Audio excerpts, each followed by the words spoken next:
Всім привіт! Вітаю вас на нашому каналі реставраційної майстерні ДКС. Ми продовжуємо реставрувати Mercedes W 142 320.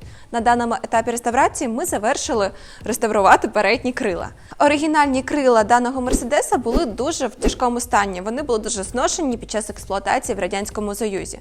Ми хотіли купити нові крила, але не знайшли таких на ринку. Тому ми прийняли рішення все ж таки відреставрувати старі. Відреставрувати дані крила – це дуже тяжкий процес, який виконується повністю ручною роботою. Зараз ви можете побачити, як в нас вийшло і як вони виглядають вже в готовому стані. Ми надали їм оригінальної форми та поставили їх у лінію.